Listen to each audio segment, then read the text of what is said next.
আসসালামু আলাইকুম সবাইকে। আজকে আমরা দেখব তড়িৎ পরিবাহীর উপর চুম্বক ক্ষেত্রের প্রভাব।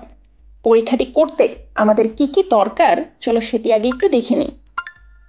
ব্যাটারি, চাবি, চুম্বক, লোহার বার এবং তার সবগুলো ইকুইপমেন্ট জোগাড় করা হয়ে গেলে আমরা এমন করেই সেট আপ করব।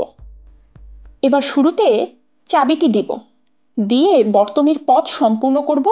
তড়িৎ প্রবাহ হচ্ছে বাহির থেকে ভেতরের দিকে, অর্থাৎ স্ক্রিনের ভেতরের দিকে। ফ্লেমিং এর বাম হাতের রুল অনুযায়ী তড়িৎ প্রবাহ যদি স্ক্রিনের ভেতরের দিকে ঢোকে তবে বল হবে বাম থেকে ডানে। আমাদের চুম্বকটিরও কিন্তু বিচ্যুতি ঘটেছে বাম থেকে ডানে। এবার একটা কাজ করি, আমরা ব্যাটারির পোলারিটি চেঞ্জ করি, অর্থাৎ প্লাস মাইনাস ওলটপালট করে দিই। তখন তড়িৎ প্রবাহের কিন্তু দিক হবে স্ক্রিনের ভেতর থেকে বাইরের দিকে। তখন বল হয়ে যাবে উল্টো দিকে, অর্থাৎ ডান থেকে বাম দিকে।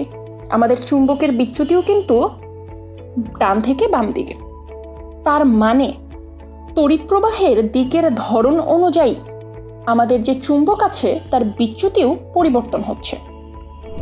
এবার আমরা একটা ব্যাটারির বদলে দুটি ব্যাটারি লাগাই, তখন আগে যে পরিমাণ বিচ্যুতি হয়েছিল তার চেয়ে বেশি পরিমাণে বিচ্যুতি হবে, অর্থাৎ তড়িৎ প্রবাহ যত বেশি হবে বিচ্যুতিও হবে তত বেশি। দুইটি ব্যাটারির পোলারিটি চেঞ্জ করলে অপর দিকে আরো বেশি পরিমাণে বিচ্যুতি হবে।